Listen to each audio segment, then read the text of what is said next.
Chelsea collapse and throw away another lead, and they are now 4 points behind Manchester City at the summit of the league table, which they led just over a week ago. Liverpool come from a goal down to win 3-1 at home at Anfield, courtesy of Mo Salah, Diogo Jota, and a thunderbolt from Trent Alexander-Arnold to give them that 3-1 lead.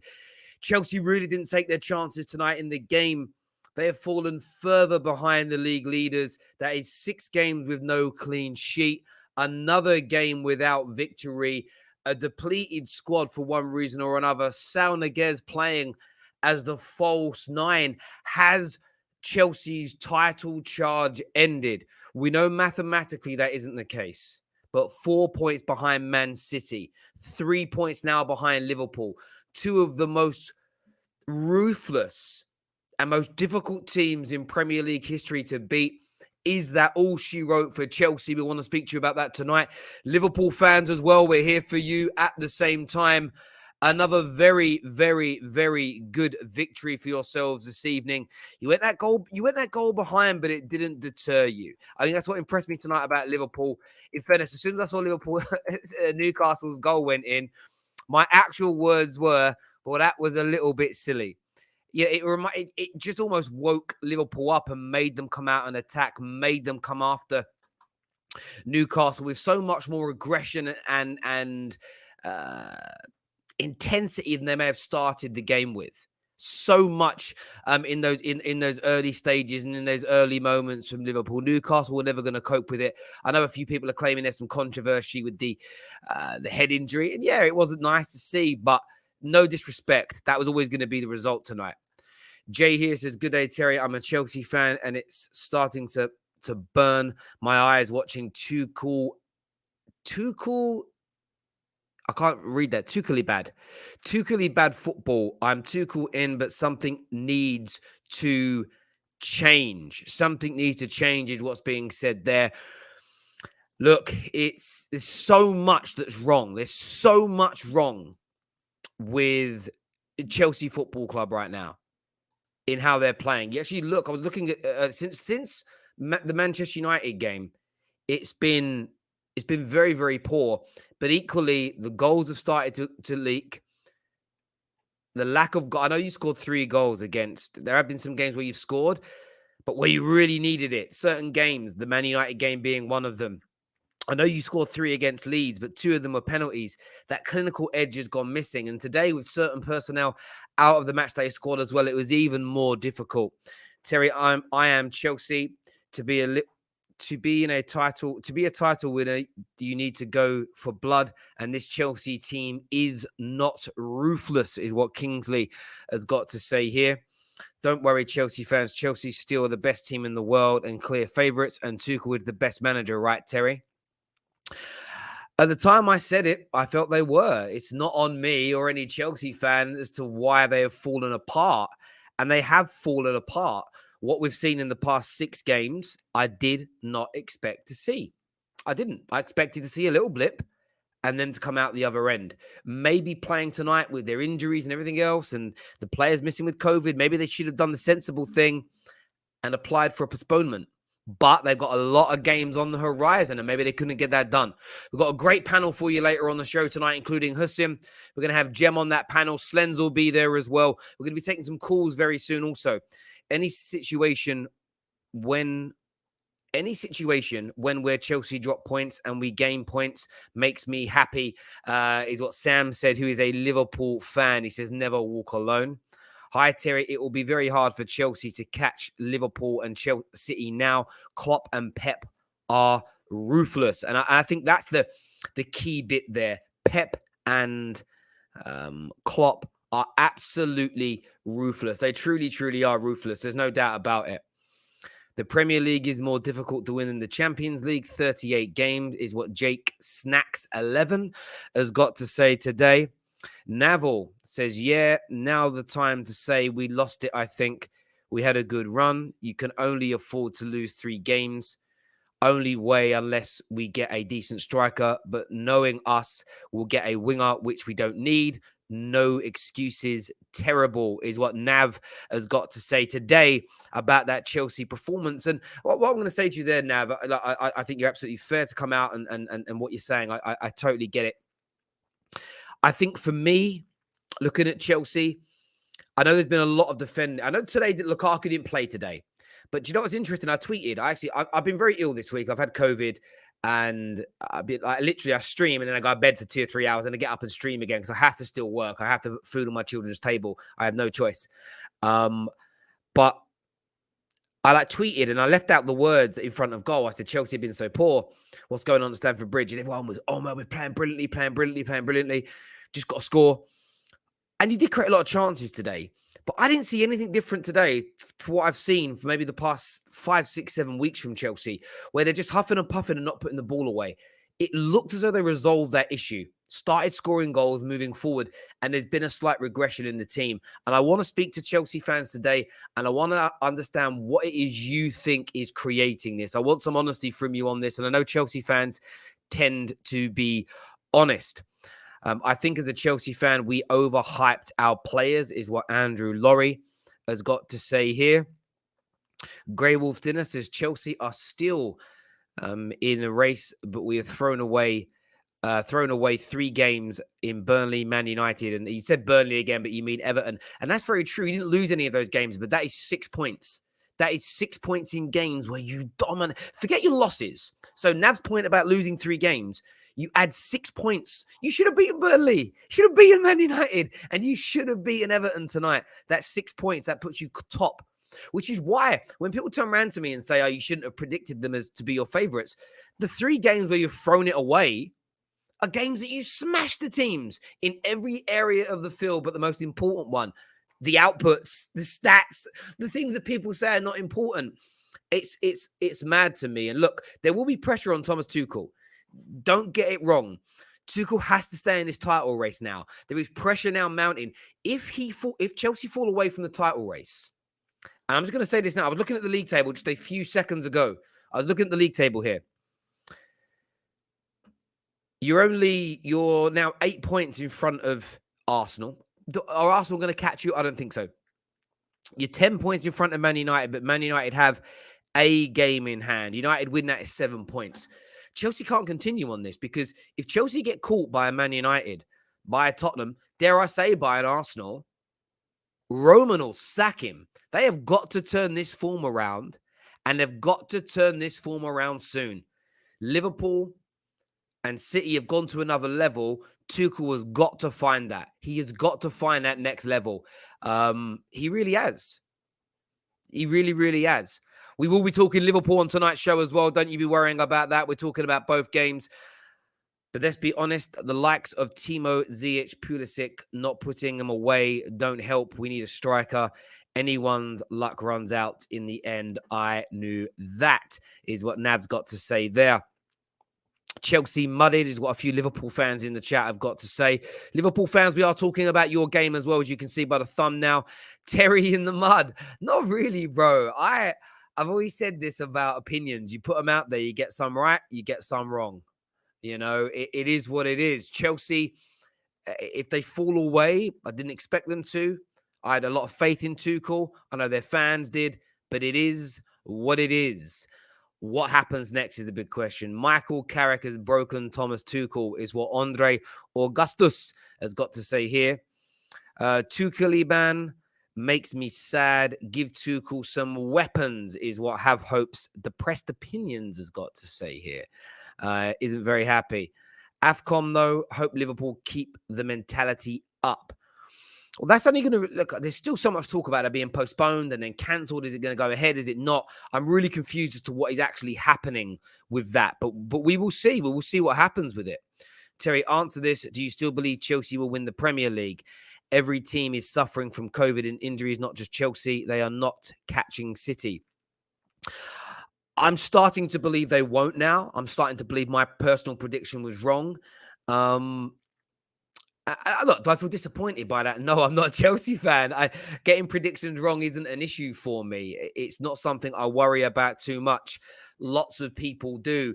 Chelsea are going to feel very disappointed, though, because as I've said, the 3 games where they've really thrown away Their major shot at a title charge have been at Burnley at home, Man United at home, and today Everton at home, where they dominated. They had a plethora of clear-cut open chances in each game, and they have missed. That, for me, is... I don't know, I'm putting it on the players, really. The players have got to hold themselves. You don't even need to be a good finisher to finish some of the chances they've missed. It's a shame. But like, I'm starting to look more and more towards Liverpool and City now as being pulling away from Chelsea, because we're starting to see that happen.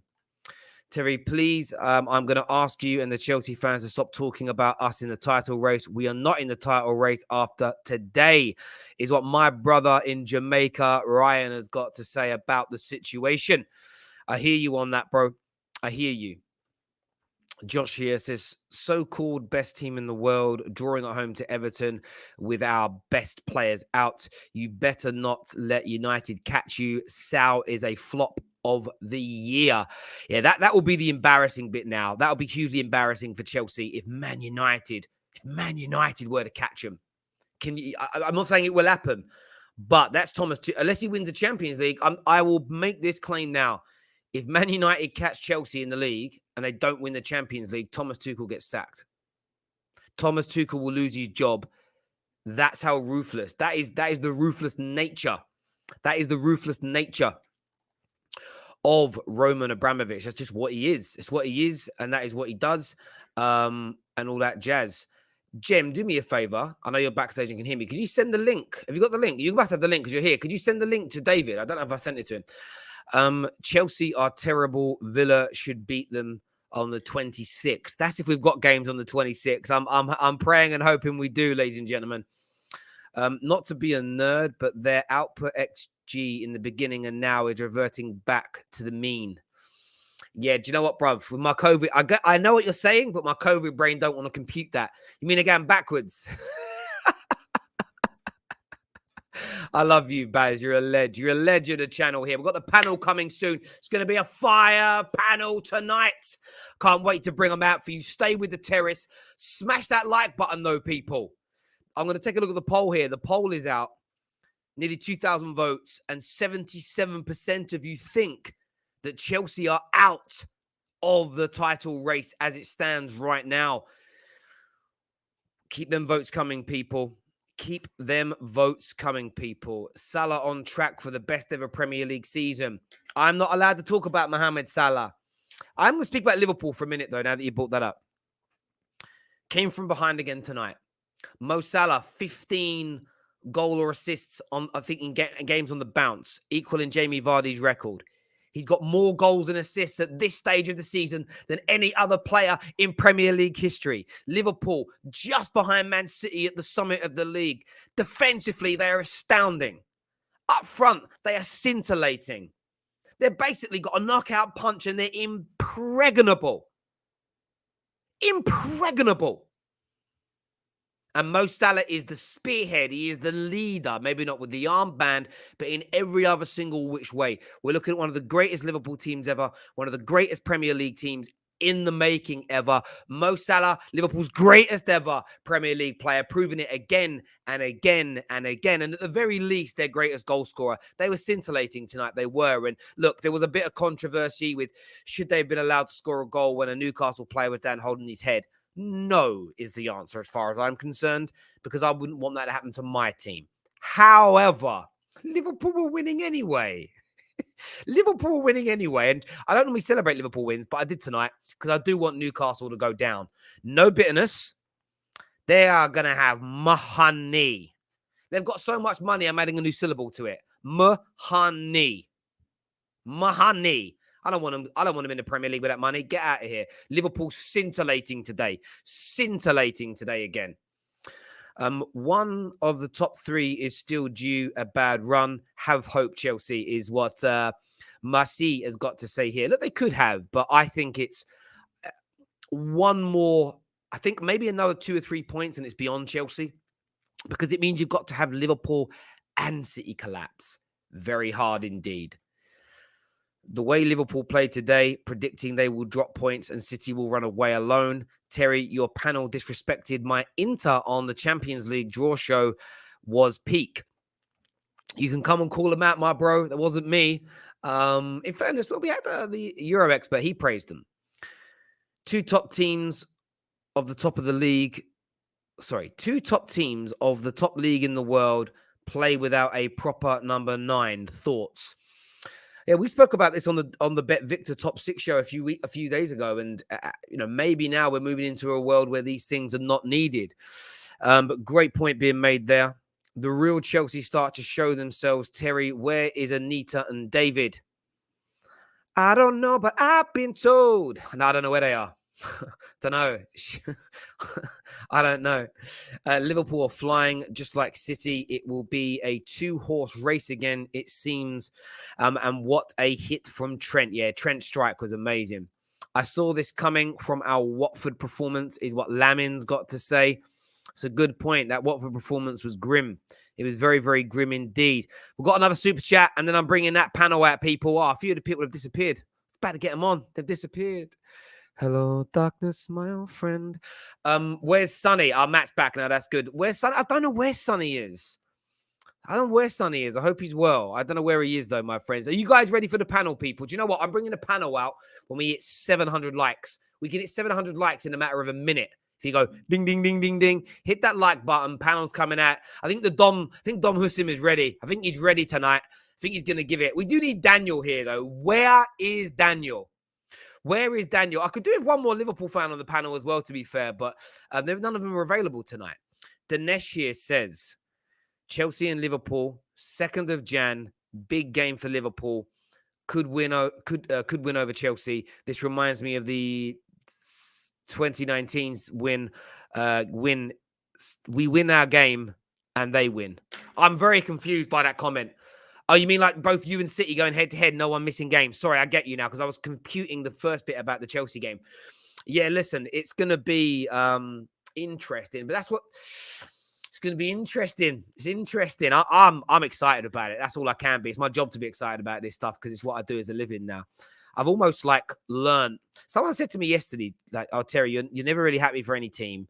You're really bitter and you just build everybody up so you can break them back down again. I'm like, some of you are really mad cynical. I've learned to drop my bias because I couldn't create a very good channel that does this if I was just biased all the time. Like there's a Man United fan in me right now screaming to laugh at Chelsea, wanting to moan about that head injury decision. But the professional Terry Fleurs is going to just stay down there until the game's finished and then punch the wall. Like keep it down there. He wants to come out, but no, professionalism will prevail. It will. Right, we're ready for the panel now, my people. We're ready to start bringing these guys out now. Abdullah here. 2000 W, next 3000. Let's go, Liverpool. Is that your 2000th win as a club? Okay, or Premier League team? I don't know. Find him. He's the only one that gives people smoke. I will message young Daniel now to see where he is. Stacey here says, Chelsea have no excuses today. Everton had a team mostly of kids, and they worked their butts off for that point, and they deserved it. They did. And just to think, it was also defending in the end that let Chelsea down. Let's not forget with Chelsea, before we bring this panel out, 6 games, no clean sheets. What has Michael Carrick done to you? Let's go! I couldn't get everybody out in time. Oh, look, Dom there with his glasses on. I'm going to start play with Jem here. Jem, give me your thoughts. Another game, no win. 6 games, no clean sheets. 4 points off the top of the league now. And that's 6 points dropped at home in games you dominated against Burnley, Man United, and now Everton. Give me your thoughts, brother. How long have I got? Have I got long enough? Go for it. All right, fair enough. Shit. Get rid of SAUL. He's absolutely dog shit. He shouldn't even be at our football club. Ross Barkley is useless. I put out a funny little tweet when they were coming on the pitch. I said, look who's come to our rescue. Ross Barkley and SAUL. Now, I know we didn't have options, and I know that we missed 4 of our forward line. Cho, Werner, Lukaku, and Havertz. Fair enough. But there is no goddamn excuse not to beat an Everton team that literally had their C team out today. It wasn't A, it wasn't B. It was literally their C team. Their C team. They had kids running around. Yeah. we still had the experience on the pitch. We still had the quality on the pitch. The thing that let us down today, and I keep banging on about it, reminds me of the end of last season, most of last season as well as today, is that we created 13 chances. So we had 13 shots in the first half, and we couldn't score one. Mason Mount guilty of one of them. Should have put it in the back of the net. Maybe it's a different story. My biggest problem with this Chelsea team at the moment is that if we do not get a goal early or we don't score, then we struggle to maintain maintain the rhythm. We lost rhythm later in the first half. It's like we didn't know what to do. We were all staring at each other. We had Ziyech, who I thought had quite a good game, Pulisic and Mason Mount. And, especially in the second half, it disappeared. We go 1-up and we never ever looked comfortable. We never ever really looked like we were in control of the game. And it's becoming an issue. Like we concede in silly goals from free kicks because we're just falling asleep. Overall, it's just not good enough. And the other thing I want to just quickly say as well is that Tuchel, I keep stressing about this, right? The 3-4-3 will only work for a certain period. Eventually, you're going to start having games where it's just not working. So what I would want him to do moving forward is have a plan B. We don't have a plan B system. All right, we're quite limited in terms of the players that we've got on the bench, but you can still switch the system. You don't always have to have 3 at the back. Switch it to a 4. Give you something else different going forward. Pulisic was non-existent in the game. Our forward line is just not good enough. And the difference between Chelsea, Liverpool, and Man City, and I stress this, I'm not one of the Chelsea fans that sat here and said we're going to win the league. I told everyone I ain't saying anything until I see December. Till we go through December and I see how we perform. Because this is why. The difference is that Liverpool don't need 30-odd chances to score 1 goal. Right, Chelsea need 24 chances to score goals, 24 chances on target and only score 1. But the opposition, who only had 20% of the ball possession, has 1 chance the whole game and blimmin' scores it. And this is just not the first game. It's not. It's absolutely goddamn poor, Terry. And look, this is why I said I don't think we can win the league. I said we'll challenge, we'll be there. We're just not at the level of what Man City and Liverpool are in terms of being potent in front of goal. And HUSAM, he can laugh as much as he wants. He's a Liverpool fan. It's cool. I've had these conversations with you in the past, bro. I knew this was going to be eventually the issue for us because we just can't finish. And that's the difference. And this is why we're going to drop points and not get anywhere. It's what it is. I hear you on that. Slens, how about yourself, mate? We are going to speak Liverpool on this show, ladies and gentlemen, as well. So stay with us. Lots to delve into tonight on the ultimate match reaction show. We meant to have 3 games we were covering tonight, but obviously one got called off again. Slens, I mean, it's another poor result in front of your home fans again. Like, how are you feeling about all this right now? Okay, so I'm looking at my ears. They're tomato red. I'm fuming. I am fuming. That second half was the most disgraceful half of football I've watched as a fan. I swear to you. I've not had much sleep today, as you can see from my eyes, man. I'll say, let me stay up for this game. Let me watch it. But listen, Tuchel has turned water into wine. Yeah, with these players. He's turned water into wine consistently. With these attackers specifically. I'm not going to sit there and talk about my defenders. Because my defenders this year are the reason why we're here. They've been scoring the goals, they've been keeping clean sheets, and they've been almost creating as well. I can't look at my defenders and start blaming them. I know 6 clean sheets in a row, but sometimes you want your attackers to start bailing you out. But they're not doing that. I look at my attackers, there's no balance. I look at Liverpool's one, there's a balance. There's two goal scorers and a creator in the middle. With Man City, there's technical players who walk around the box. I don't see... It's a bunch of individuals playing an attack. It's a bunch of individuals. If, honestly, listen, that Everton squad, that lineup, yeah, if that lineup played 38 games this year, they would be one of the worst Premier League sides of all time. Of all time. I genuinely mean that. I'm sorry, but some of the names I was seeing, disgraceful. I can't believe the second half. And the reason I'm fuming is because I know Jorginho, Thiago Silva, Rudiger were just holding on to the ball because there's no movement in front of them. There was no movement. There was absolutely no movement. That's why we held on to the ball for too long. That's why it was so slow. If there's no movement, is that players? Is that system? Is it both? Like, what do you Chelsea fans put that down to? I'm sorry, but when I'm looking at Mason Mount, he's consistently moving. Okay, when I look at the likes of sometimes Kai Havertz when he comes on, consistently moving around. For me, it's the players. I'm sorry. We talk about our depth. Everyone said our depth is incredible. Chelsea's depth is immaculate. It's incredible, one of the best. We're bringing on Ross Barkley to win a football game. We're bringing on SAUL. Terry, 1 second. Okay, SAUL, because this is gonna anger me. So, according to Matt Law, yeah, we scouted this guy for 2 years. SAUL, 2 years. So, Terry, HUSAM, Jem, if you guys can turn on your TV and watch La Liga, you're doing the same job as our scout. 2 years while we have players like Gallagher who are killing this league. Killing it. Players like Broha killing this league. For how long are we going to just buy players for the sake of buying? This signing made no sense to me. The fact that he got brought on today as a false nine, honestly, it's embarrassing. It's embarrassing. This man is the worst footballer I've ever seen in my football club. I swear to you, there is no one is close. The worst footballer I've ever seen. Listen, I hear where you're coming from there. I really, really do.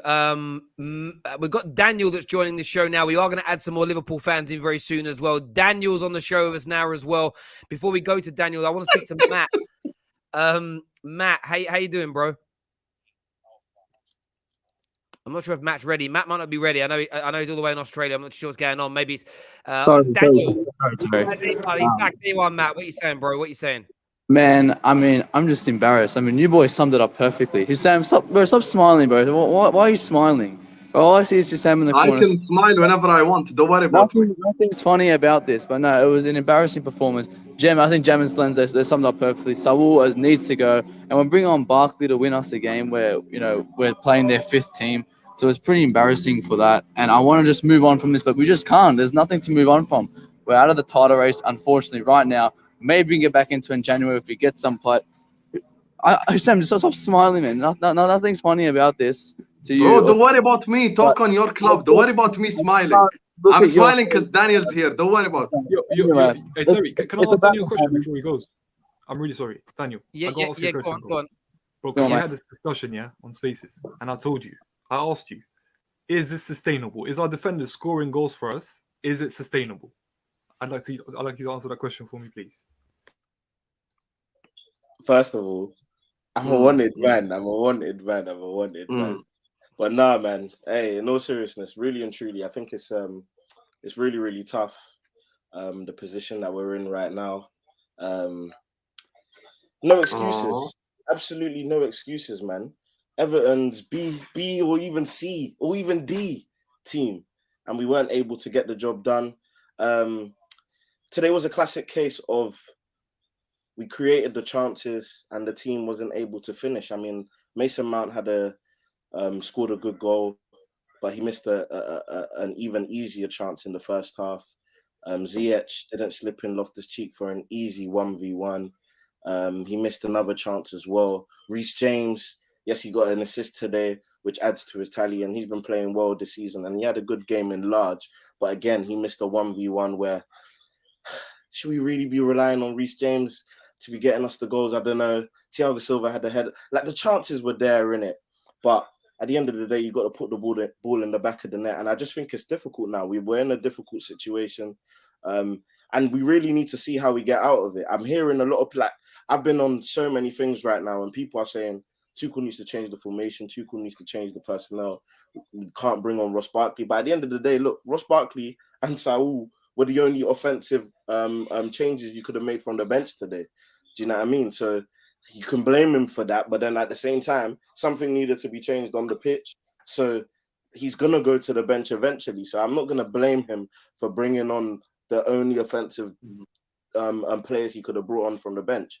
But all in all, by and large, look, at the end of the day, what it shows me and what it highlights to me, and there's no scapegoating needed, but at the end of the day, what it highlights to me is if you can't beat Everton, especially like a BC string Everton that were handing out debuts for fun today, then you just don't deserve to be in the title race. And really and truly, maybe we do need to reevaluate how good we are as a team, and maybe we aren't ready to sustain a title challenge like the Liverpools and like the Man Cities. Because again, like I mentioned to you, Terry, on countless occasions, and this is the 4th time I think I'll mention it on the stream, if we were not ahead of Man City by the time we went off to the Club World Cup, like, I was already nervous. But the fact that now we're 4 points behind Man City, it makes it really, really difficult for me to see us really showing that we can be there at the end. It'll be tough. It'll be really tough. Yeah, I hear you on that. We are going to talk Liverpool on the show, ladies and gentlemen. Over 3,300 people watching, which is amazing. Please make sure you've hit like button, subscribed, and all that jazz. HUSAM, we will talk Liverpool. We will come to Liverpool later on in the show. There's a long way to go here. In terms of Chelsea, though, obviously you're very happy because you won tonight as well. But give me your take on Chelsea, the performance, but not just tonight, the last sort of 5-6 games in its entirety. Just want to say, hey, Alexa, can you play Cry Me a River, please? The amount of tears I have heard for the last half an hour. You're lucky. The first 2 Chelsea fans that spoke, I like them. I like Jem. I like Slens. I have no problem with them. It's the other guy who spoke on the panel, who's just been too much blah, blah, blah, blah, blah on my own team. I thought Reece James being the best right back on earth can change the game. He could do this. I thought player X is better than player Y. Player Y is world class. We have this, we have that. This man sat here and laughed at us after losing to West Ham 3-2. Same thing has happened to his club. For the past 6 games, 0 clean sheets whatsoever. This is why Donnarumma won the Lev Yashin Award and not Mendy. So there's a lot I can say about Chelsea, but I will just sit back and laugh because these people need to be humbled. These people need to be humbled. Even when I predicted myself that Chelsea win the league, let me just quickly look at the date. Okay, it's Friday, 17th December. If depending where you are, it could be December 16th, December 17th. So December 16th, December 17th, the Chelsea fans are already throwing in the towel. They're already out of the title race. They've already given up. I'm loving this. Daniel, I did not interrupt you. Let me finish. I did not interrupt you. I did not interrupt you. Let me finish. This is my moment. Let me finish. Let me finish. Let me finish. I don't care. I don't care. Let me finish. Let me finish. You have chatted enough shit about my football club. This is my time now to pay you back. So let's just look at the analytics of the situation. It's December 16th. It's not even the end of December. The new year has not even arrived, and we've already had Chelsea fans just throwing in the towel. Oh, we're out of the title race. We're 4 points behind. We can't make a big gap of 4 points back. The defending the last 6 games has been has been atrocious. Everton. Terry, just make it aware. Okay, tell me when you're done. By the way, no one threw in the towel because obviously, clearly, look. At the end of the day, I want you to banter because this is what it's all about. I'm not bantering. I'm being real. At least listen to what I've said and then don't I have listened. Did he not just say we're out of the title race? What does that mean? Throwing in the towel. Same thing. Please, someone tell me if I said that. I can just say real quickly. Did he not say that, Terry? Did he not say we're out of the title race? I didn't. Listen, do you know what makes you even more brilliant? And I mean this with all due respect. Your accent makes it even funnier, bro. the way certain words roll off your tongue make me die, bro. He's funny. He's a funny guy.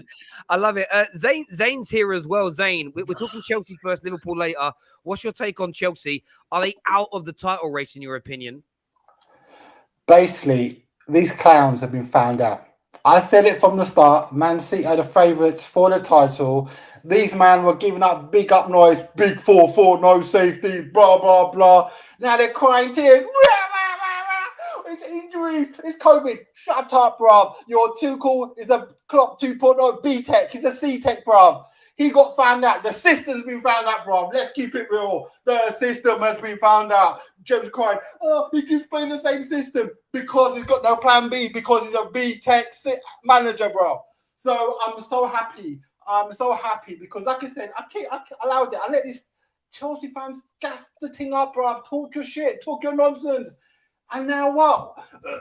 I see Daniel squirming away on the screen like he's constipating now because all the shit he was chatting. Yeah, that's in there. Look, big man chatting his waffle, monologuing for 5 minutes straight, bro. Like he knows the thing, busting a few long syllable words in there, like he's intelligent. And guess what, bro? As I said from the start, I wanted to expose you. And you know what? You're getting found out. I had receipts for you last time, bro. Recorded and showed you what you said. We're not predicated on one person to run our team. We've got such a big depth squad. Blah, blah, blah. What you say now, bro? You're begging on Ross Barkley to save the day for you, bro. What are you talking about? Where's your Lukaku big man thing? Allow it, fam. Just put your head in the sand and admit, you know what? I don't know what I'm talking about because clearly you've been found out. And any man in the chat, if they all think he's a clown, bust the clown emoji now, especially Daniel, the big man chatting the big thing. Bust a clown emoji for this brother. Because, boy, you've been gassing the thing up too much, bro. That's a clown. That's a clown emoji. No, Zane, you do talk a lot of shit, don't you? I listen to you. Hold on. You're saying we spoke shit? Have you listened to that? Have you listened to Daniel after Liverpool lost? Daniel will DM Said specifically after Liverpool lose. I said I like you and Said I have no problem with you both, but this man over here has started the most waffle on my football club. It's 2021 and Daniel still runs the Sam, you should know That's better than all you anyone. need to know. Sam, you should know better. You should know better than everyone and anyone. It swings in roundabouts. Enjoy it at the moment. Yes, we're in a bad. I am enjoying it. That's all I'm doing. But I'm you enjoying should know it. yourself as a Liverpool fan. It does swing around. You guys ain't running. Jam, over the this has title. nothing to do with you or Chelsea. Calm yourself. You do not understand, Jam. This is not you. Jam, let me just clear up one thing. This has nothing to do with Jam. This has nothing to do with Slams. This has nothing to do with Chelsea Football Club. This has to do with one person and one person only. And he knows exactly what it has nothing to do with you. It has nothing to do with Chelsea Football Club. It's just him. It's just him. Because he chats the most waffle on my football club after loss. So now he's just getting it back. Daniel, what have you been doing? I haven't seen you in a while, man. I've checked your chat. They're clowns for you, bro. You clown. He has a problem. He has a problem with me, so let me respond. What have you done, bro? Is it because I thought my team would win the league? Was it because I thought, I think Reece James is better than Trent? Or what's it because of? Because let's hit some therapy. Because clearly you're so hurt. Yeah, down the water, man, down it. Because you're clearly in need of it. Is it time for the Reece James debate today? No, it isn't. Hold on. You shouldn't have head loss. We are the ones he lost, and you're losing your mind. How am I losing my mind? I'm laughing at you.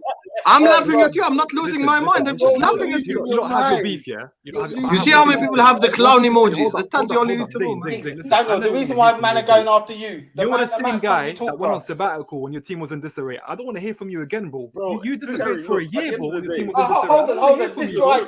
Hold on. Listen, Zane disappeared last year. Don't worry about him. You were missing. Shut up, bro. I'm here, bro. I'm here, so shut up. Listen, bro. You ran away last season. Where was you? Where was you? Where was you? Where was you when you were in the mud? Hiding under your covers like a baby. That's what you were doing, little baby. Hiding under your covers like a baby, bruv. That's what you did last season. We're going to win the league. We're going to win the league. You lose your players. Where was you, bruv? Exactly. You can say you've been missing, bruv. We haven't had one sec, guy. We haven't had a stream like this in a while on the terrace. We are going to talk Liverpool in a few moments. We've got some more people backstage. I've been starring all the super chats that have come through. I'm going to go through them now. These two Liverpool fans better calm down. They wouldn't beat our 10 men. They couldn't beat our 10 men. No, they couldn't. Chelsea are not out of the title race. System still working. Definitely work to do is what's said there. Ryan says, don't cry too much, Jem. The players the players them just. I get it. I know what you're saying there, my bro. Chelsea fans, lol. I said it once and I'll say it again. To win the league in the Pep Klopp era, you need to go 15 to 18 game winning runs, and Liverpool and Man City are getting started. And have no injuries as well. Exactly what I've been saying. Okay. Oh, you're crying about injuries now. Yeah. You were allowed to try about it last season. It's a fact, bro. So now injuries are an excuse. Injuries. That's why we. Injuries are an excuse now. Injuries are an excuse. We can't say the same thing. Are injuries an excuse? Yes or no? For me, well, if you're talking about us winning the league, yes, because we're not going to win the league with the injuries. Oh my God! It's common sense, isn't it, Sam? You were Is it cutting not? us Is it last not season. common sense? when we You have used injuries injuries as like an Chelsea. excuse, Your system, we find that is out. laughing. You got That is some because injuries. he knows exactly what happened. Guys, He's laughing because when we used injuries as an excuse, we got told to deal with it. And throughout the entire summer, we got told Chelsea have the best squad. So what am I going to say? Deal with it. I don't give a shit if you play Ross Barkley up front. That's your problem, not mine. I hear you on that, guys. I've got to finish these super chats off here. HUSAM, the people's champ, is what AJ React says here. I won 3 premierships alone with Chelsea. Respect me. Okay, that's someone who's pretending to be Jose. I didn't get that at first. Selection says this game could have been 3-3 easily. Everton were poor after all their counters, but they were getting into good positions. They were, and I thought at the end, I thought they might nick it. Chelsea fans need to chill. Only 4 points behind. You'll never walk alone, is what Khalid's got to say. Terry, let me on. I need to rant, is what Nathaniel's got to say. We'll share a link a bit later, my guy. Lord Walker says, if you're blue, you're sad. Get white. Everton and Chelsea wear blue, is what he's saying there. Nabil says, my God, Terry, one time I want Chelsea to win the Premier League and they are choking harder than mine. What's happening? I don't know who that person is, by the way, Nabil. I have no idea. Never watched any of it. What TV show is she on? I don't know. Empire or something. What's happening here? Arsenal at 4th. The end is coming. Oh, yeah. I saw a Gal actually tweet. Did you see a Gal's tweet last night? I like retweet if you can see your team when he put in the top 4. I love that kid. Jorginho, the fraud sideways passing in the last minute is what's been said there. The problem with Chelsea is they always try to pass it. Yes. Pass it in, sorry, is what's being said. I want to ask you, Chelsea fans, a question before we talk Liverpool. And I'm going to bring some more callers in soon as well. I'm going to rotate it a little bit. What question was it? That's it. If the unthinkable happens and Man United catch up with you, and you end up finishing like 3rd or 4th, but well out of the title race, right? How likely do you think it is that Tuchel gets sacked? 70-30%. I'm talking about 70%. What if we finish 3rd? If we finish 3rd, if we finish 3rd and still win a trophy, he'll stay. But my issue, one of the issues I have at the moment with my board, and if they do end up sacking him, is that they shouldn't do that, because the one thing I don't think he actually has had yet is a bit of backing. All right, they bought him Lukaku. Yeah, £100 million striker. No, exactly. They gave him £100 million striker. That's cool, but we But need he still more. only has one player. Yeah, it's very clear that our squad depth is clearly just not good enough. Yeah, they're not at the quality that it needs to be to come in and cover the likes of Chilwell, the likes of some of our midfielders that we've seen in recent as well. We lack depth at the moment, and that's the issue that I have at the moment with us. The depth quality is not good enough, and that's why I think Tuchel needs to be backed at the end of this season to be able to go and buy the players that he wants to bring in and fit the system. That's it. That's why I wouldn't want him sacked. Fair enough. We will come back to more of this a bit later. Someone's got something playing in the background. I'm not too sure what that is. I just hear a girl's voice. Someone watching Maya. I thought you don't know who that is. What happened? Terry said I know she is now. She was on AFTV. She's Don Robbie's one, isn't it? I see her on AFTV. Fair enough. She's there a we presenter, go. yeah, exactly. Liverpool, though, tonight, gentlemen. Liverpool, they went a goal down. A slightly controversial goal. We've seen a few of them of late where like there's players down injured and games gone on, whatever, but scintillating. Mo Salah scores again. Trent proving again he ain't a right back. He's a midfielder. Start playing him in midfield. Scoring again. Keeping that pressure on Man City. I'll come to you first, Don. What are you saying? Lord have mercy on my soul. Look, today's game was frustrating at times, but overall we 100% deserved the win. We created so many chances, so many opportunities. We were peppering that Newcastle goal. We were absolutely hammering it. Obviously, the first goal, I do have to say though, Thiago today did have a stinker. Today was his worst performance, definitely, in a Liverpool shirt. Obviously, it was his poor clearance that led to the Shelby goal that sort of just shocked everyone, because Newcastle, like, in my opinion, are the worst team in the league this season. After that, obviously, Jota scores. I don't think it's controversial whatsoever. In your opinion, fair enough. Look, If you say it's controversial, I understand. I'm not going to lose sleep over it. Fair enough if you think so. But I just think even if it happened to my team, get up faster, innit? So it's just how it goes. Unless it's like really dangerous. When I saw the replay, I didn't think it was that dangerous, to be honest, in my opinion. So I think definitely a goal. And Newcastle should defend better. Why is Jota wide open on the far post anyway? Even with a player down, because the other guy got up immediately. Yeah, I do get on that quickly. I understand it, and it's one of those things. But the kind of, it's not a law of the game. It's just a process of when someone's down holding their head, you're meant to stop it, because the point is you don't know how dangerous it is until you check it. And imagine it turned out when it happened that his head's gushing with blood and he's in real serious trouble. You're meant to get to a head injury straight away. That's all I think it is. And it's one of those things where if Man United scored, we're not actually playing this weekend now, but if we scored like it, I'm going to be like, yeah, cool. But it's one of those things. I think if it happened to you, if you lost that game tonight and that was the goal, you'd be getting mental. Yes, but I didn't lose the game, and that wasn't the goal. So anyway, moving on to the second goal. It is controversial then, but cool. Carry on, mate. Sorry, go on. Yeah, that's what I said. I said if you want to say it's controversial, fair enough. I understand. Anyway, second goal, obviously, John Shelby, mistake pass. Mo Salah gets in the rebound, correct place at the correct time. And obviously the third goal, my right back, unlike other certain midfielders who play in certain teams that some people call them right backs, and when the game is edgy, it's like there's tension because it's 2-1. It's the 87th minute. My right back steps up and has an incredible, in the famous words of Andy Gray, what a hit, son. What a hit, because that was just an incredible goal. Second half, though, the second half was very frustrating. I have to be real. We were extremely frustrating.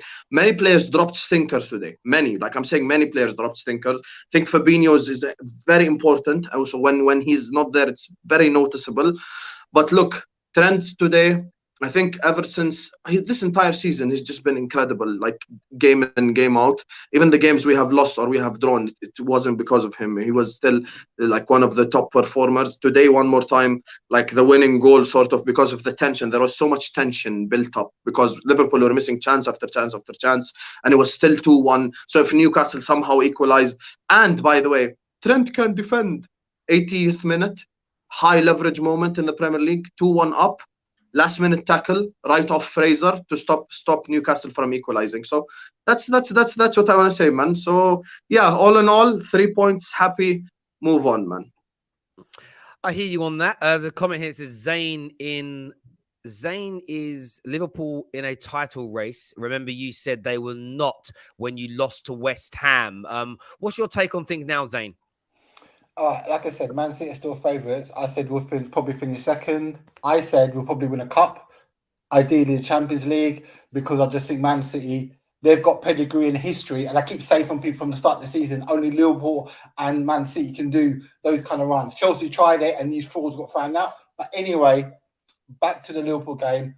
Thiago, he was shocking today, bro. I've got to think of a name for that, Donny, because he ruined us. He could have violated our game plan today because he just gave them an easy goal. So all you man that say I've got my favourites, any little player who don't step up, perform to a minimum of 7 or 8, I'll call you up, bro. And Thiago, you are shocking. I want Keita back in, bro, because when Keita came on second half, we looked decent again, bro, proper decent. Another person I've got an issue with is Mane. Mane, if the African Cup of Nations happens, please feel free, brother. Have a holiday. Go there for a bit longer, bro, because you've been shocking. You ain't been doing the old Mane, bro. I'm telling you, man. Jota's been delivering. He's doing his job. Salah's obviously doing Salah. But Mane, I'm saying it again, man. Mane, I don't know what's going on with you, bro, but you need to fix up because you've been underperforming. And there's times when we'll need you to step up. And at the moment, boy, you're not. And like I said to everyone else there, I was not happy with the game, especially second half, because the way Newcastle sorted themselves out, they were looking dangerous on the counter-attack. The only good thing was Konate. He just ruined Alan St. Maxim, and he wanted to go up. The brother just ruined him up, man. And that's what I like about Konate. He's a future top 10 defender in the world, bro. He's got it, man. From what I've seen this season, give him 2 more seasons under the tutelage of Van Dijk, that guy's going to be an exceptional defender. The way he just destroyed that St. Maxim, that Max Samuel's like begging to come off, bro. Trust me, he got violated. So, all in all, again, we got away with it because there were moments when Newcastle could have done some stuff. Again, it showed me flaws in defensively where we're too open, bro. We're too open. We got away with one today still. People can say, oh, yeah, 3-1. First half, yeah, we should have been 4-1 ahead in the first half. But second half, I'm sorry, man, it wasn't good enough. And we were void of ideas until Keita come on. So from my point of view, I was happy. But like I said, Man City for the title, bruv. So I ain't seen anything different.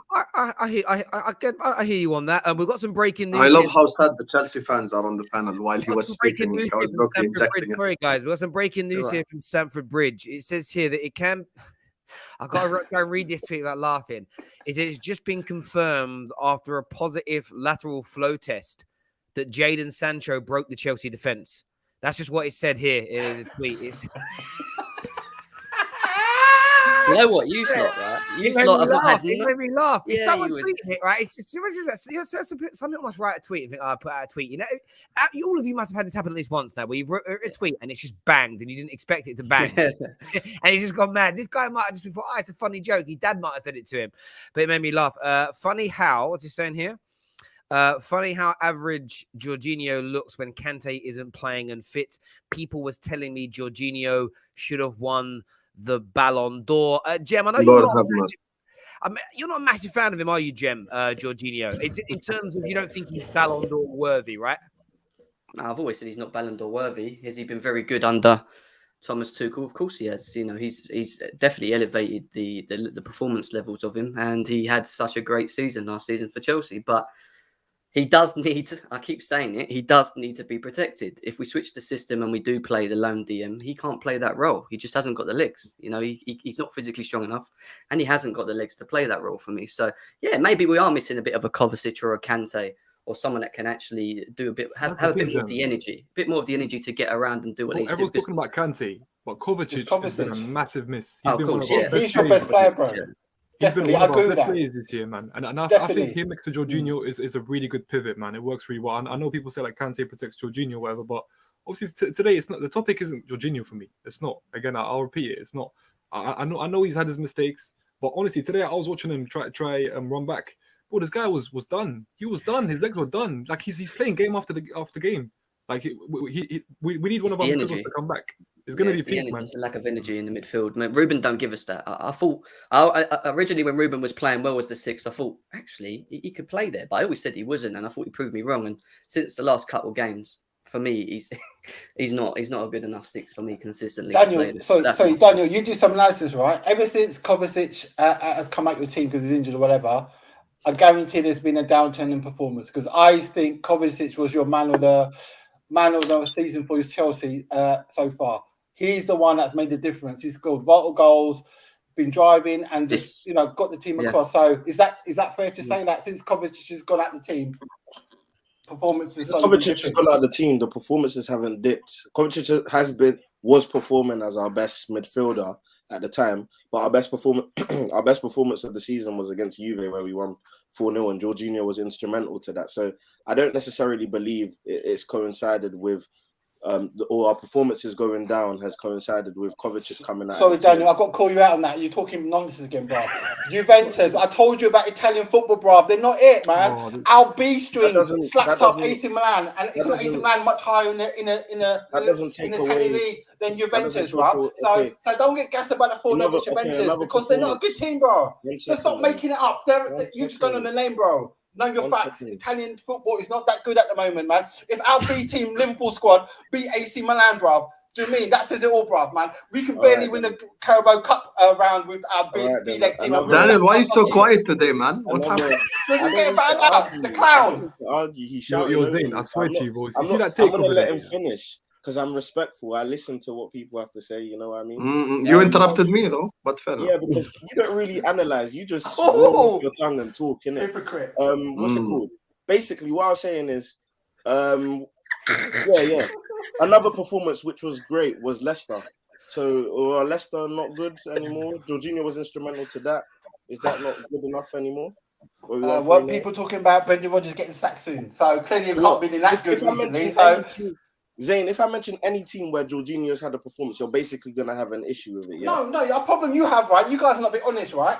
You drew against Burnley, you drew against Man U, you drew against Everton. all teams that are Before- basically been called out You know dead how for long this ago season. Kovacic was Yet you out? won't acknowledge. You know how long You won't ago acknowledge Kovacic that was should have out been for? wins. We were top of the league Be for honest, a long bro. time. We were top And you of the flopped league it for a against long 10 time. teams, bro. You flopped And you it. bottled I it. know. Yeah, but if you want to talk, if you want to banter. But if you want to It's have not a banter, it's football facts. thing, have Who's one. bantering? Who's bantering? We're being I logical. literally said Kovacic, we'd been top of the league for a long time after Kovacic had left the squad. And then now you're saying, but you flopped it. It's not one player that has come out of the squad that is sad because Chilwell's been out. And I've repeatedly Look, said that. Chilwell's a big You know loss. what I think it is for Big me. loss. I think Chelsea have hit. I'm not saying the points you were wrong. Chelsea have hit a purple patch of bad form, or I don't know what you call it. Purple patch is good form, but what's it when it's a bad form? Bad run of form. Just use that phrase.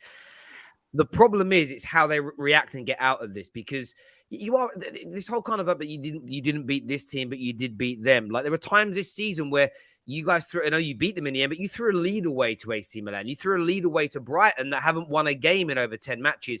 That was Liverpool's bad period, but they came out of it. The reaction here is going to be from Chelsea. How do they respond to this?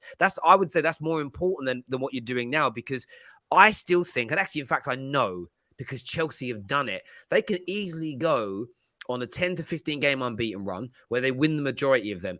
It is then on Chelsea and Man City to maintain this winning streak they're on. Now, we're all anticipating that they're going to do it because they've done it before.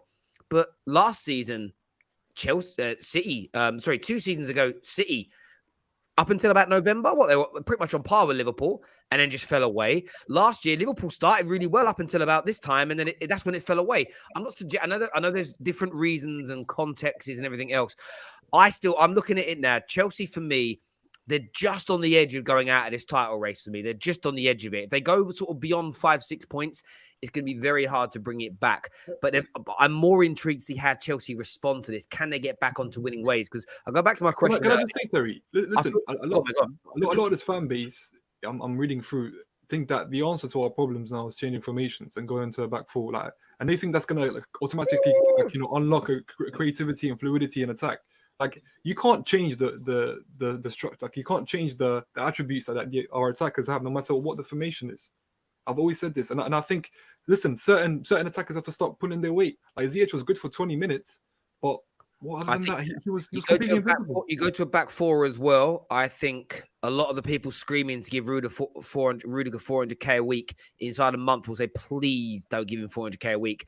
How is Thiago Silva going to? This is a question, not a statement. How would Thiago Silva's pace hold up and age hold up in a back four rather than a back three? I don't know. I think it's a big risk. I think it's the thing. It is right. Forget the Watford performance was awful. Think about these 3 games that have taken you off top spot: Burnley, United, Everton. You battered them in every area of the pitch, but you didn't finish. What you need to do, and this is what I would do with Tuchel, you know those things that you get for your dog when they bark too much? You get like a little electric shock in your neck. Finishing training. Every time someone misses a chance, you give them a fucking electric shock in the neck. Like, push it into the Chelsea. I know Daniel can't laugh at that message because he has to go work with him tomorrow, but like, literally, electric shock treatment every time they miss a chance at training. And I bet they'll start scoring. I bet you they'll start finishing more. We're going to rotate the panel a little bit to get some more callers on. Zane, you've been a legend coming on, and you do make me die, bruv. You do make me die. Zane, top man. Zane. Top man. Make sure you don't disappear after Liverpool lose. Nick, we're going to add a couple of guys in here. Rack's with us. Connor's with us. How you doing, gents? Yeah, good. Good, so how are you? Good. I'm all right, bro. November ended, G. Yeah, bro, I like it. I tried to do a moustache once, and I honestly, I looked so bad with it. I decided to not pick my kids up from nursery because it ain't a good look. You know, I look like a deviant, mate. It was God. I had to get rid of it. You look good though, bro. How you feeling, Con? Not a good night for you, man. It's not good, man. It's not good at all. It's upsetting. It's bad, man. No, it's the wildest thing to see. Like, I went back and I watched the Tottenham game right in the beginning of the season, and like Chelsea, from every level down the mentality to chemistry to positioning off the ball to communication, like everything, it's just different. And it's like, what has happened between those few games in the season where a lot of our players were on international duty, didn't even get a preseason, you know, and what has happened from then till here? You know what I mean? Like, I mean, granted, like Tuchel hasn't been in like a year yet. He took it at match day 20. He took over match day 20 last season, right? And it's just like we've now. I was looking it up, man. Like this shit has me turned into a detective. Like I'm puzzled. Is that why you've grown the moustache? Dude, I might be. Hey, man, I got better hair on my upper lip than the top of your head. Look like Inspector Clouseau, bro. It's like Ted Lasso. Bro, we have the best defense in the world, and we've conceded 13 goals this season. And at this stage last year under Frank, we conceded 18. And it's like we go on this trend at like match day 12 or 11 where we just like we forget everything. Look, man, Terry's jealous that I got more hair on my No, it's not that, bro. Honestly, that was one of the greatest lines I've ever heard in my life. But I'm actually trying not to laugh because it's hurting my COVID. Honestly, I'm gonna have to go back to the hospital. Oh my god! Is that what you got? Sorry, that's so funny. Sorry to take the conversation away from football. I thought that was Jem. You're normally not funny. That's one of the best lines you've ever said. That was great. Sorry, what were you saying, Connor? I lost track of my thoughts. I honestly don't know, to be fair. I mean, I'm just trying to figure out what's wrong with the team, man. No, trying to get a team. Yeah, the lack of clinical edge, but that's been the problem. If you actually think about Chelsea, just in the Tuchel era, the biggest problem's always been putting balls in the back of the net. So I don't think formation, I don't think anything to do with the defense. I don't even think the midfield is the issue. You dominated a lot of these. You're always going to get bad performances. The ones that would worry me more are where you're playing well and not scoring. It shouldn't happen with that kind of regularity. Like, can you imagine tonight if Ronaldo was your striker in the games against Burnley, Man United, and Everton? Do you think you win those games? If Cristiano Ronaldo or Mo Salah or I'm trying to think of another prolific goal scorer really that's out there, like someone along those lines, Martinelli, if somebody like that was in your attack, do you think you win those games? Do you think those players convert those chances? It would be I think they do. More solitary, of course. I don't even think it's really conversion rate so much as they're not really creating that much. Like obviously they've created a decent number of chances today. Look, generally speaking, if you look at the numbers, Chelsea should have won today, right? If you look at the amount of 23 shots, right? Yeah, and the quality of chances. I was mainly watching Liverpool games, so I had a bit of an eye on it, but normally Chelsea would win that game. But as I've been saying for a while, like Chelsea have been outperforming the XG, both in terms of goals against and goals for a while now, and that stuff doesn't carry on for a long time. Now you're seeing a bit of reversion. Back in the day, early part of the season where you saw Chelsea scoring goals when and with very, very few chances, then everyone was celebrating. But these things don't tend to go on for a long time. And so I think you're seeing a bit of a reversion. We were keeping clean sheets as well, Rack. That was the difference. End of last season, we were winning games 1-2. Yeah, that's it. It's the goals you're conceding now. 6 games on the bounce, and it's also like the season we won the league. I think we conceded 7 less goals than our XG suggested we should have. Chelsea are about 7 after a third of the season. So that was always gonna. Even if it flatlined, it was meant you're going to see a drop. What's very interesting to look at here? I'm looking at. Danny, let me just say this on Chelsea now that Daniel's gone. We can be realistic. When it comes to Chelsea are still in the title race. I think when it comes to them, though, I said the only world in which they can win the league is with Lukaku, not without him. And I said them the next 20, whatever, how many games is left, 22, 23, whatever it is, 20. In the next 20 games or so, he has to score about 14, 15, 16 goals for them in order for them to be able to win this title. So, and other people have to chip in and contribute as well. The defense will be shored up. I know that because Chelsea do defend well. But in terms of title race, they still are in it. 4 points is not enough because Man City, Let's be real. We'll drop points. Liverpool will drop points. This isn't a thing where Liverpool are just going to win every game to the end of the season. Neither will City. So every single team out of the top 3 are going to drop points. City against Southampton is going to happen again. City against Crystal Palace is going to happen again. These results will happen. City will go away from home and draw to a dodgy team. Liverpool will do the same. It's just going to happen throughout the season. Chelsea will have a couple of results again, but they just need Lukaku back up and firing, and that's it, man. So that's Gem and Slan. See how grounded I am and how normal I am when Daniel's gone. I told you it has nothing to do with you or your club. Do you know what's funny, though? Do you know what's funny, Sam, when you do that? It's like, I love what we do here on the Football Terrace. The idea of having rivals, sitting on the same panel, chatting and talking through games is great.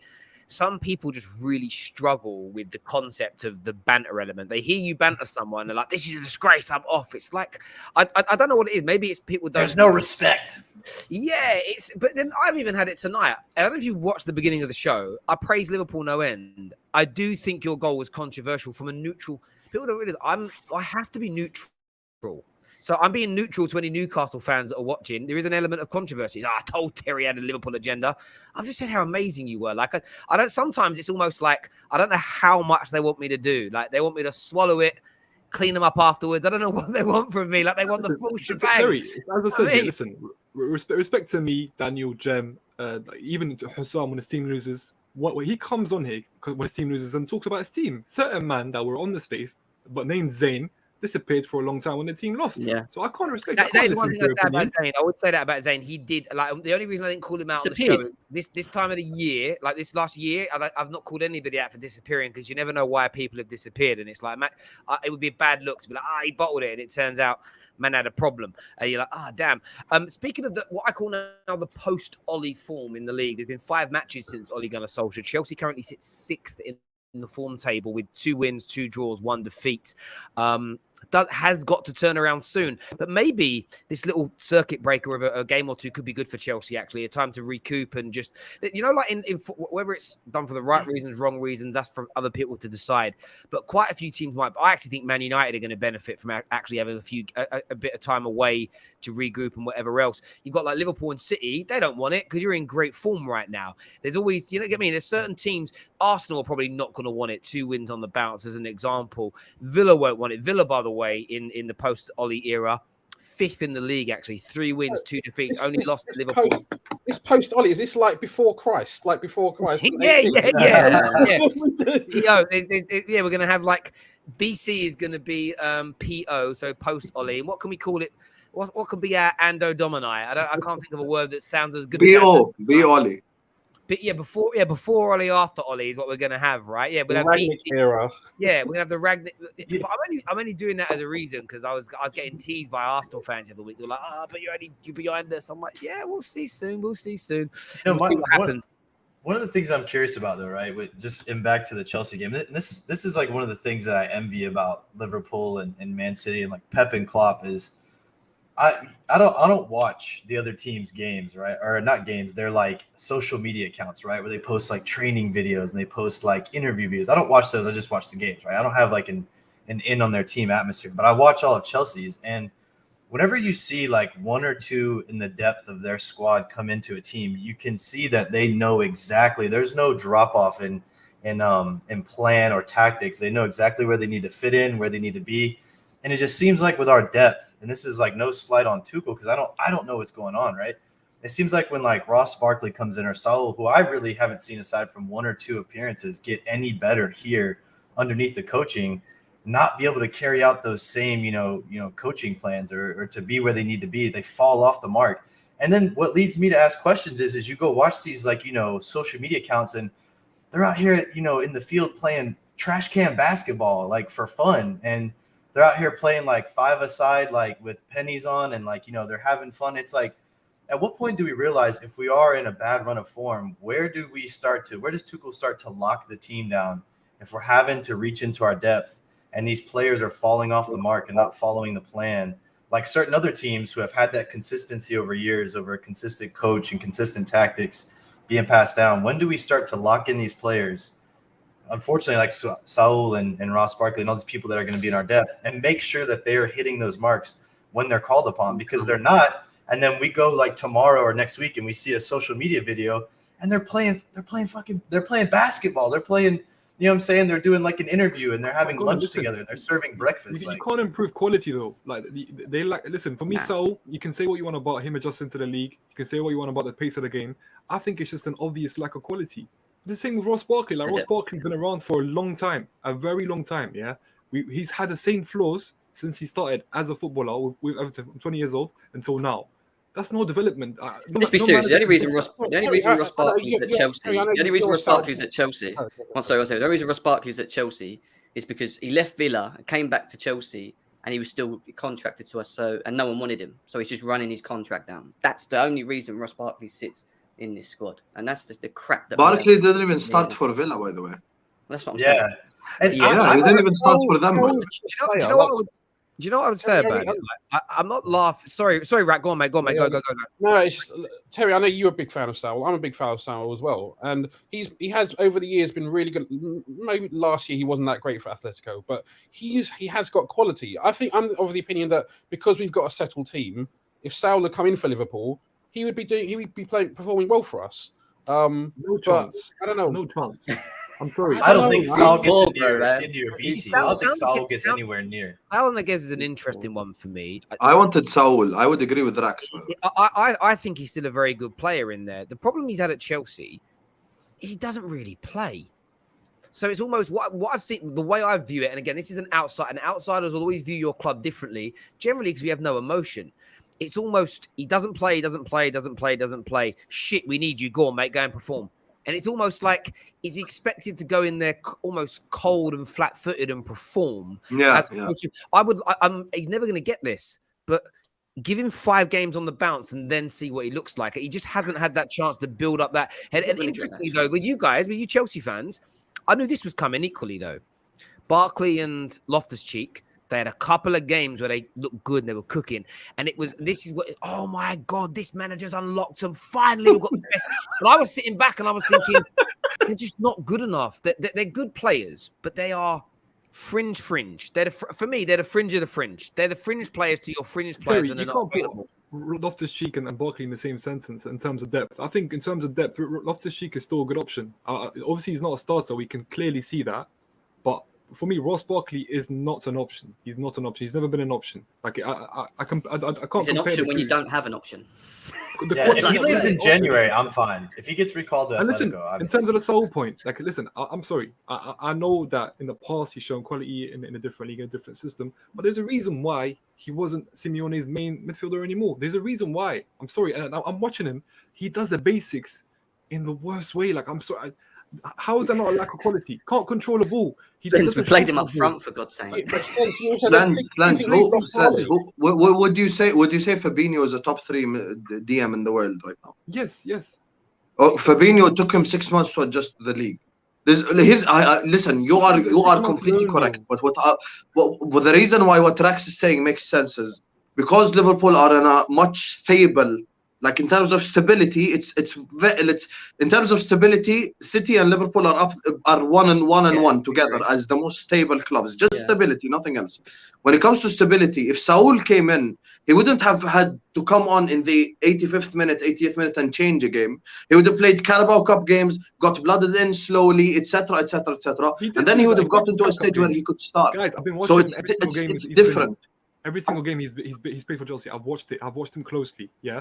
I've seen debuts for players, youngsters who've had better performances. Like they get thrown into the team. Billy Gilmore last year got thrown into the team against Fulham and performed better. I'm sorry, like I don't see why I'm supposed to give him time. We played him left wing back. We played him left wing back. We played him striker. I hear where you're coming from, and he hasn't been great at all. I think that you're also talking about a player that's just barely played for 2 years, and I get maybe that's because he ain't good enough. Yeah. He needs to go somewhere and start. It'd be an interesting one to see. I would always, when I know a player's got quality, if I was a Chelsea fan, the reluctancy of letting him go as he goes, he joins somewhere else, and then he starts to look good. But he may never ever do that as it were. But yeah, he doesn't look very good in your team. When he came on in the false 9 position, I really, I What was the fuck? like, I laugh. I've not been feeling very well, and that cheered me up. I thought, Yeah, I laugh. but then I don't know. I looked at it. It's funny, really, because I streamed twice today about the potential of the Premier League being put on a hiatus and being postponed for just maybe a game, but for a period of time. And it was all this Chelsea fans like, no, we have to go and play. I think Chelsea might look back at this and think, why did we not just get it? I know you guys. I would, if I was Chelsea right now, in terms of your title, I'd sack the World Club Championship off, because who cares? It's no one really like fans themselves can win it and go, yeah, but no one else outside of your club cares. Does that make sense? Nobody goes, oh, like when Liverpool pose with all their No, trophies, that's massive. That's massive. The Club World Cup is massive. One trophy we've not got. It's important. It's massive, Terry. my club's won it twice, and I don't give a damn. It's Yeah, because you've won it twice. We haven't won it once. Terry, even if you won it twice, thrice, if I was in the Club World Cup, I want to win it. That's a massive competition, 100%. because it's against you're basically playing the best around the world. And also, Terry, one second. You've been watching football. Terry, let me just make this point. You've been watching football for a long ass time. How many times do the South American teams absolutely pummel the European team in the final? We've seen it happen multiple times. Sao Paulo, Flamengo, etc. It happens. That's when teams don't take, in my opinion, are not taking it overtly seriously. And I'll give you an example. Jem and you, man, like, what teams are in it and who are their star players? I don't have a clue. Because we're not taking it seriously. But then think of the squad. Think of the team that has to go up against that. They don't know what they're playing against, do they? So think about it. I can tell you. I can tell you. I'm just saying, for me, won it, and they were praising the street. I think my team lose it in 2014 against Corinthians, and it broke my heart. Like it's a trophy that we need to win as a club. And I suppose the point of view I'm looking at is, I'm not saying, okay, I'm not going to backtrack. It's a nice trophy to have, but my point is, right now, when you look at Chelsea, you're slipping away from the title race. I think if it wasn't for the sort of unmanageable backlog that you could have created because of the World Club Championship, I think you would have looked to have postponed today's game, because although you played against a weakened team, you did have people out and missing. It might just be worthwhile doing where you recalibrate, and if it means sacking off the World Club Championship, maybe that's what you do. Maybe instead, though, you just play really weak teams in the League Cup game coming up. I don't know, but it's unmanaged. It's almost unmanageable for you to do both. I think with players like Barkley, it's best if they stayed at the club they shined at instead of them moving to a bigger club like Chelsea and then lack the quality to amplify. Do you know what this comes down to, though, boys? And I get it, we'll have a difference of opinion on this, but like, some people that really, and someone asked me the other day, where should Anthony Martial go? And I said it to a football club that no one plays low block against. Like, some football players just look great when there's space. When you play for Everton, there's always space for you to attack, because no one sits back against you. Does that make sense? That's why Barkley looked good at Aston Villa, because no one plays low block against Aston Villa with respect. He comes in the Chelsea team and he sees that wall, and it's basically, what's that nursery rhyme? The Three Pigs. He is the wolf when it comes to the brick building. It's like, I don't know what to do now. He's fine when he's up against straw and wood. As soon as he comes up against a brick wall, he's got nothing. He's got nothing. So yeah, I agree, Stacey, with you 100%. Ross Barkley is that level. Sal plays for 5 games and will end up bottom of the league. Please, Terry, he is a wet blanket. Fair enough. A few people calling me out for not rating the World Club Championship. It's just my opinion. I don't like. I remember I watched Man United win it a couple of times and it was good. I celebrated, but I didn't. Do you know what it is for me? It's one of those things where I win it and I'm like, oh, great. But if I lose it, I'm just like, all right, cool. Don't care. It just doesn't bother me that much either. It's not. Terry, but you can call yourself world champions, though. That's massive. You wear that gold badge as well, man. Beautiful. Do you know? Yeah, you wear that gold badge, world champion. Do you have a jersey? Your fans go around the country singing "Champions of the World." You know who we are. Yeah, that's funny, right? I never won a world title in my sport. I was never good enough to, but I got invited to an invitational because I qualified through something, and I won. I got invited to the World Cup with the same association, and I won the World Cup. And people were trying to like, oh, you're world champion now. And I was like, I'm not, though, because it ain't the world championship. I couldn't finesse it into something like, I get you are officially the world champions, but it's sort of like, I don't know. There's something about it that just doesn't feel right to me. It's a bit like, in like American sports. So, we're the world champions, but you only compete against yourselves. I don't know. It's a different example, but it feels like that to me. It's like, no, you're NFL, Super Bowl and NFL champions, but you ain't world champions. I didn't see no teams from Australia in this tournament.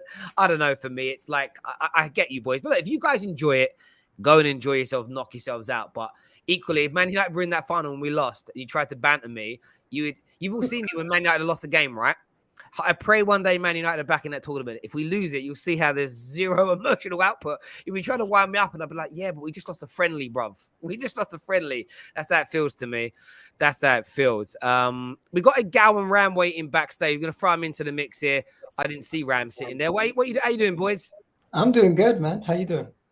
Yeah, I've seen you begin a lot of stick today to Man United fans. It's interesting. Who? You. What did I say about Man United? You screenshot a picture of the top four saying retweet if you can see your team. Yeah, that's just the facts. Manchester United are currently not in the top four. Arsenal in the top four. Let me enjoy myself. But yeah, like I said, like I just said, you've been bantering a lot of Man United fans. Did I say you should? I didn't even notice. I was bantering Man United fans. I was just bantering everybody else.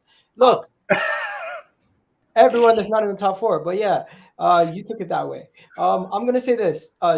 I said this on the Bet Victor show the other day. I felt, or I don't know what show it was, but one of your shows, Terry, that I feel like Chelsea Football Club have been playing to just they've been just getting results. They've been getting results, but they're not really that team in comparison to City and Liverpool.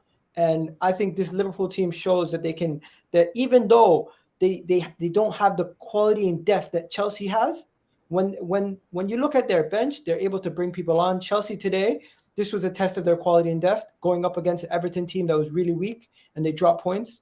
And you know what? I'm just going to look at this and I'm going to say to myself two things. One, Thomas Tuchel, this is where you make your money. This is where you have to make your money. You have to get the best out of whatever players you have available and do something with it. Because you know what? There's going to be incidents, especially with this COVID situation and everything going on. There's going to be more of these situations where players are going to be out. And these are where their managers make their money. And if Thomas Tuchel is in the same breath as Klopp and Pep, these are the games where we have to see that. He wasn't able to do it. They drop points. And these are where you slip up in these title races when you drop points, when you have injured players and everything else. And this could just be another nail in the coffin for Chelsea. I'm not saying it's the final thing. Gal, let me just say this to you now as a compliment. When you don't talk about Arsenal and you speak honestly and you're not being political, you're very good. Thank you. Wow. Thank you. And that's a compliment. And what I mean by when I say about Arsenal is we all know that you often don't say what you really want to say because you want to be faithful to your club. No, but I was honest about us being West Ham being overrated and we're going to pam them, and we did. No, and you were very good in that point, and you were very, very good in that point. I'm complimenting you. Don't take it. You know what I'm talking about because we spoke privately. Yeah. You're like, you will sometimes toe the party line to protect your football club. But no, very, very good point there. And this is where Tuchel does make his money, and he has to get his players scoring again. And there's more pressure probably on Tuchel than Klopp and Guardiola because they've got credit in that bank. And I know he's won a Champions League, but that ain't enough for Roman. Roman will take his ball. I don't know if he'll take his ball home. My ball. See you later, Thomas. That's what he'll do. Ram's here with us. What you saying, Ram? Ram is Can't hear you, bro. Ram, your mic ain't plugged in. Hello. Can you not hear me? There we go. Is it better? Yeah, it's better. Go on, mate. It's better, bro. I didn't want to come on. I'm very, very sick, but the nonsense that I was hearing from the likes of Daniel and Jem, I just had to come on. You know what, Stens? I respect you. You keep it real all the time, and you make it. You say some pretty decent stuff, but all the stuff about injuries I'm hearing. When Liverpool had their bad run, we had a load of injuries in midfield, but we didn't blame the injuries. We blamed it on Klopp. We blamed it on the defense. And it's funny to hear all these Chelsea fans starting to say, "Oh, we have no Conte, we have no Kovacic, we have to play Ross Barkley, we have to play SAUL." I heard this season that Chelsea have one of the best squads and one of the best squads that can challenge Manchester City. And I want to hear that same energy.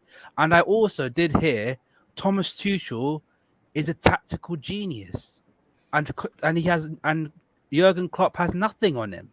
So I want to hear the same energy.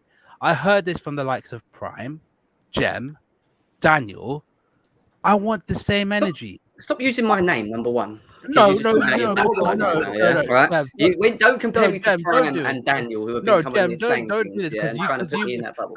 Jem, because you were on the bandwagon as well. You didn't say anything, but you still, you endorsed what they were saying. You didn't say anything about saying, nah, you're going a bit too far or something. You just endorsed it. I want that same energy.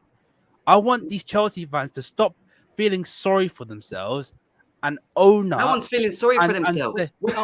From the sounds of Chelsea fans, you sound as though you're feeling sorry for yourselves. Respect whatever. Then you started saying other things. Ram, at the end of the day, yeah, if you were missing Mo Salah, you would complain about missing Mo Salah.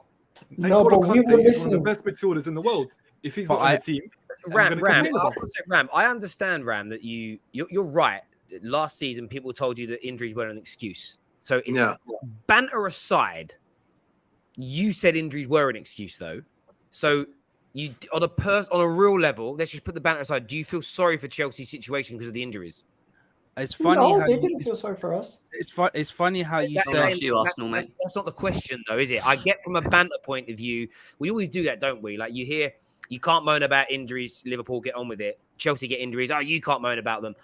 But it's more, you obviously sympathize with them because you moaned about injuries last year. Can I jump in this? No, hang on, I got. I just want to quickly say I did complain about injuries last season, but people seem to forget what I also said. I also had a massive go at Jurgen Klopp for not changing his system, not playing a double pivot of Fabinho and Thiago. So I had the same energy for the likes of Jurgen Klopp. I had the same energy for the likes of our strikers.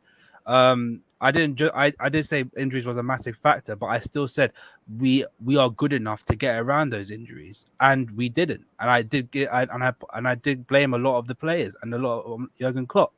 I did. I even have the receipts. You can make those faces, but I've got those receipts. I'm just saying it's a stupid debate. If any team has a number of injuries that Liverpool and Chelsea have had in the last two seasons, wait a sec, you're going to be affected. It's common fucking sense. But that's what I'm saying. The narrative behind Thomas Tuchel being this tactical genius that trumps over the likes of Pep Guardiola and Jurgen Klopp. Surely he should be doing something better with this squad, with the quality of players that you have throughout the squad.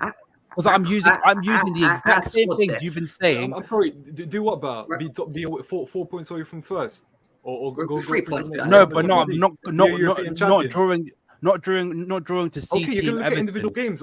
Why did your team draw to Brighton? Not Venus anymore. Bro, I had a lot of energy for Jurgen Klopp. Don't worry about I had a lot of energy for the defenders as well. My team are above you right now. Don't worry about it. Ram, Slens, Jem, everybody here. This game should not have been played today. That is the reality of the situation.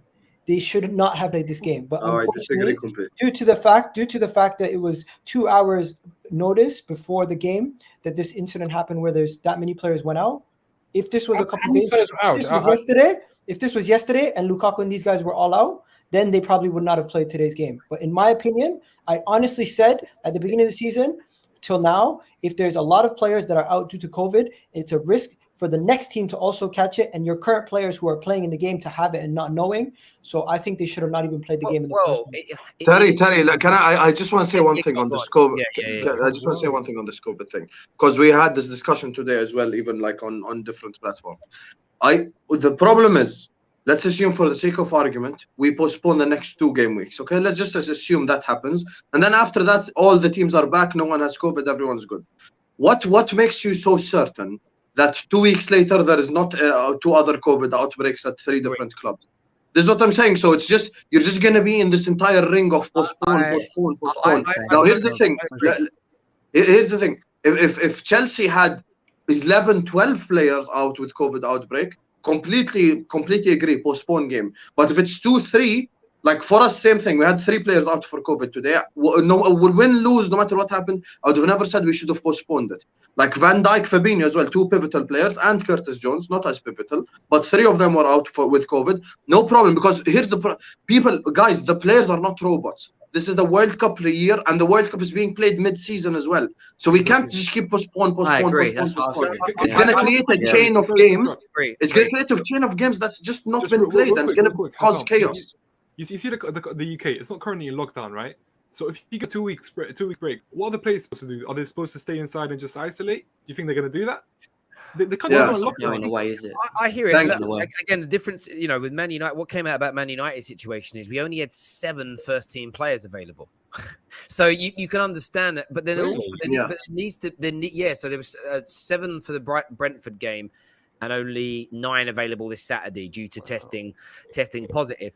But there does need to be protocols followed and everything else. But yeah, you're right. There comes to a point where you're just gonna have to play these games, or because I said it. Everybody earlier was saying take a 2-week break, and I get the logic, and I'm like, but what happens then if there's outbreaks after that? Then what do you do? Like, there has to be a point where there's a cut-off point, or there's a thing afterwards. And I kind of get Igal's, but I know Igal is also frustrated because Arsenal had 5 players out earlier on in the season and they didn't postpone it. But like I said to you the other day, my bro, I get the question you're asking, but just research the word the Overton window, and that's why the Overton window has changed again in recent weeks. So there is much more pressure on businesses and companies to postpone things and to be seen to be doing the right thing. You know, maybe some of you, especially here in the UK, have had some emails from work recently just asking you to be double vigilant and to reassess the COVID. Oh god. Harry, I think. Let me just say this. You should have been following the whole time, but now suddenly the eyes are out. Everyone's looking again. So it's like, that's what's happened. Harry, it's irresponsible. It's irresponsible from either the Premier League or the actual government, whoever is supposed to be in charge. They should have made things more. They should have been more responsible from the beginning and held the clubs and the teams responsible in preparing for these incidents. I know there's been a new circumstances change everything, but beforehand, I felt like they weren't taking it serious. We were going to games without having to get tested. We were going to games without getting checked if we even had COVID passes or anything like that. So yeah, I'm just saying this was lack of preparation. There's no rule book for this. Were they rules? Sorry, 1 sec. Were they rules? I don't think. No, that's what I'm saying. There wasn't a rule that there wasn't a rule or a law that said they had to check everyone entering the Emirates and whether they've had an injection or not. But that's what I was trying to explain to you earlier. Players like the players are tested all the time. Yeah, every day, man. Tested all the time. Inevitably, you know, if they got kids, kids probably go to kindergarten, nursery, or whatever school. There's no controlling that. You can take all the. I'm going to shoot. I've been very, very careful. I travel into London 2 or 3 times a week. Very careful with whatever my hands, sanitization. People don't realize. I don't tell people this. When I get home, I come in through the back entrance. I come in. I take my clothes off. I go and shower before I even touch my kids. Like, I've been very, very careful. And I was quite proud of myself for going back in and out of London for 4 months, having not caught it. This new variant, and I'm not really up on what it is. This thing got me quick. This thing, like, do you know what I mean? I was like, no, I'm not going to get COVID. It's been out 2 years now. It's never got me. And this hit me like a ton of bricks. And that's, I think, what the difference is now. I think this new thing is almost circumventing things. People are catching it easier. Because what I've read about it, it spreads easier. But generally speaking, it isn't anywhere near as potent. That's what I've read. Don't quote me on it. I'm not passing on misinformation. I've read that from certain areas. So if it's spreading easier, that's obviously why we're seeing it go out. But because it's still fairly unknown, they've got to be careful. They've got to isolate and move people out. And to your point you made earlier ago, if people are testing positive, they're not traveling to see other teams. So nobody in that Chelsea team tonight was positive, meaning the likelihood of them there's nothing to pass on. So yeah, look, I get it's frustrating. I think they've got to come out though soon with a universal statement and let us know why and what. Do you like what clarify what constitutes a postponement and what doesn't? That's what's kind of confusing because I see come out saying we're not looking to postpone any more games. 20 minutes later, Leicester Spurs are off. I'm like, I'm so confused. And then 4 hours after the Premier League said they're going to look to keep all the fixtures in place, Man United game got called off. It's like, what's going on? I don't know. There's a super chat here. Sorry, that says, no offense, Gal, but it tells the level of your club if you're bantering other clubs for Arsenal being in the top 4 and it's not even the end of the season. Wow, is what Stacey's got to say there. Crimea River. I want to make a point real quick on Gal and Ram's point. And I think they're both very right. But I think that after this game, I do still think that Tuchel is a tactical genius. I mean, when he came in with the squad last season and, you know, we beat Man City and we beat, you know, Liverpool, those with the squad we have, we would consider that feats of, you know, where the tactics were right and, you know, he wasn't found out by, you know, Pep. And I think that's a point to be recognized. But right now, when we lose games like this, which Igal is right, this is where he's supposed to make his money. we are asking questions. Like me and Slens and Jem and Daniel, we will go to the spaces after this, or they will, and we will talk, and it'll be, we know the problems have been the same for the whole season. We were not clinical. Why aren't they being fixed? Why in the social media videos are we playing trash can basketball? Like, we know that Saul hasn't, improved over the time that he's been here, but yet, like Slen says, Tuchel's turned water into wine out of people like Rudiger, whether it's a system or whatever, right? And so we are asking these questions, but where I think Igal is right again, when he's not speaking about Arsenal, is this next 2 weeks or these next 3 weeks are going to be crucial for Chelsea and in our state of our club, because with the whole COVID thing and with for some reason week in and week out we don't see these system or player problems being fixed or addressed, and certain players not improving but being called upon. These next 2 weeks are going to be huge. We'll either get a break and then we'll have time to recalibrate, like you said, Terry. But what is recalibrating? Like I've said again, trash can football and a cool social media post, or will we address these issues and come out better, or will we be forced to play games and he has to try and make something out of what he has, and this is where his money is going to be made. But I still think we have a good squad, and I still think that Tuchel is at the level of Pep and Klopp, but he's not performing, and that is why we as fans are asking questions. And one thing I don't think you'll see. I don't think much of change the system. Cheers, bro. I think it's going to be more of the same, and he's just going to try and be more efficient, because that's kind of what Klopp and Pep done. I know Jem was talking about a plan B, but these managers, they don't believe in plan Bs. Yeah.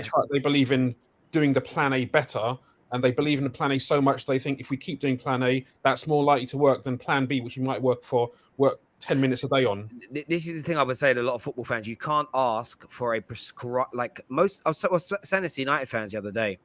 Everybody wants this, I want a recognizable style of play identity. Those types of managers play one way. If you want freestyle, then ask for freestyle. Like, I know that's a really broad term for it, but managers that change, the Fergie-esque kind of managers are not what's popular at the moment. Fergie had a way, but he would adapt it for different teams very openly, if that makes sense, where Tuchel isn't really doing that. He may not be as gun-ho against City as he is against Everton, but yeah, I think it's one prescribed way of doing it. Absolutely. I think even if they didn't have their injuries, their attacking problems are so bad for Chelsea. They need to sort that out. Regardless, if they have their fit players, they still can barely score goals. No, listen, I hear you on that completely. I do, Gal. Great point. And, we raised that earlier, and it's putting the ball in the back of the net. I think it's the biggest issue, even more than the goals conceded recently. But listen, everyone who's joined us tonight, thank you. Ram, Connor, Husim's here, Gal, of course. Who else was on the show tonight? Daniel jumped on, Jem was here. I'm going to forget the names, Matt and everybody else, Zane. Thank you all very, very much indeed. Everyone that's tuned in, smash the like button before you leave. Also, go check out our Twitch account. The link is pinned to our live comments section. Live studio watch-alongs coming very, very soon indeed, exclusively on Twitch. Contract signed, still delivered with those bad boys over there. So very excited about the future of the terrace over there. So go get yourself signed up. Until next time, everyone, take care.